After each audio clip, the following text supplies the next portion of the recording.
It was 11:47 p.m. when I heard the knock. Soft, repeated, almost apologetic. I thought it was the wind until I heard her voice. "Grandpa?" When I opened the door, my granddaughter stood there, barefoot, shivering. Her nightgown clung to her knees, and her little hands were red from the cold. "He hit Mommy again." Her eyes didn't blink when she said it. They just overflowed, quietly, efficiently, like she'd learned not to make sound when she cried. By the time I reached the house, I could already smell the metallic scent of spilled blood mixed with cheap whiskey. The living room was chaos, a broken lamp, a streak of something dark on the carpet, and her, my daughter, on the floor. Her face was swollen, her hair matted. She was breathing, but barely. Her husband sat slouched on the couch, beer in hand, eyes unfocused, like he was watching someone else's tragedy. I didn't speak, I just looked at him until he looked away. He mumbled something about it being an accident. I believed him. For that moment, I chose to. Because if I didn't, I might have killed him right there. She woke up 3 days later in the hospital.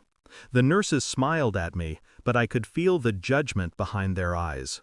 Another domestic story. Another silent victim. When she finally spoke, her voice was barely a whisper. "It's my fault, Dad. I made him angry." That sentence cracked something inside me that's never healed. I wanted to tell her no one deserves this, that I should have protected her better, that I should have seen what kind of man he really was, but I didn't. Instead, I said, "You're safe now." It was a lie, of course. Safety is just a word we use when we're too tired to fight anymore. He showed up the next day with flowers and an apology rehearsed for an audience. Tears, trembling hands, the full performance. My daughter forgave him, in front of me. I said nothing, because I was watching her face, not his. And what I saw wasn't forgiveness, it was resignation. I started visiting unannounced after that, sometimes early morning, sometimes past midnight. I told myself it was to check on my granddaughter, but that wasn't true. It was surveillance. Every visit revealed something new: shadows under her eyes, bruises carefully hidden, and empty bottle tucked behind the sink. He'd cleaned up his act in public, church every Sunday, PTA meetings, a smile that made people say, "He's changed." But change is an illusion. Monsters don't vanish, they just learn to hide their teeth. I installed a small camera under the porch light, a motion sensor in the hallway. She never asked why. Maybe she knew. Maybe she hoped I was wrong. Weeks passed. Then one night the motion alert went off on my phone. 2:14 a.m.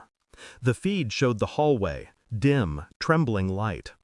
I saw him stagger out of the bedroom, shouting. Then a crash. A small figure running. My granddaughter. He chased her. I didn't hesitate. By the time I got there, the house was silent. Too silent.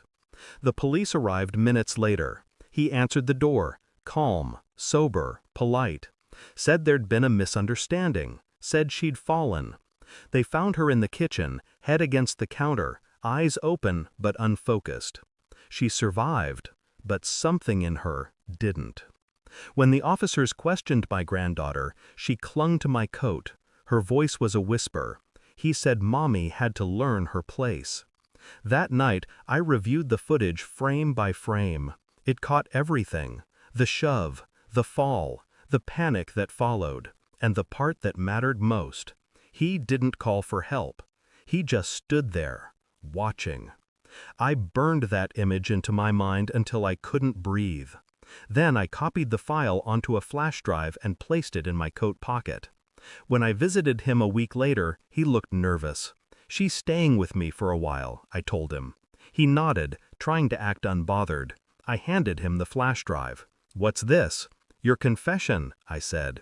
He laughed, short, forced. "You think anyone would believe?" "It's all there. Every second, every word." He froze. The blood drained from his face. I leaned closer, voice steady. You'll disappear quietly. You'll sign over the house, the car, the savings. You'll vanish from her life. Because if you don't, I'll make sure that video plays on every screen in this town." His mouth opened, but no sound came out. "I'm giving you mercy," I said, "something you never gave her." Then I walked out. And for once, he didn't follow. It's been 6 months. My daughter's laughter sounds different now. Fragile, uncertain, but real. My granddaughter sleeps through the night. The house feels lighter without his shadow in it. Sometimes I catch her looking at me, like she knows I did something she's not supposed to understand. Maybe she does. Justice isn't about courts or confessions. It's about restoring balance in a world that forgot what it owed you. He's gone now. No trace. No word. The police said he probably ran. I didn't correct them. Some truths are best left buried. When I close my eyes at night, I still see my daughter lying on that floor. But now, I also see her standing, breathing, free. And for the first time in years, I sleep without guilt. Because sometimes, to save someone you love, you have to become the thing you fear most. Thanks for watching. Don't forget to like, share, and comment. Subscribe now to Cheating Stories Insight World for more amazing stories.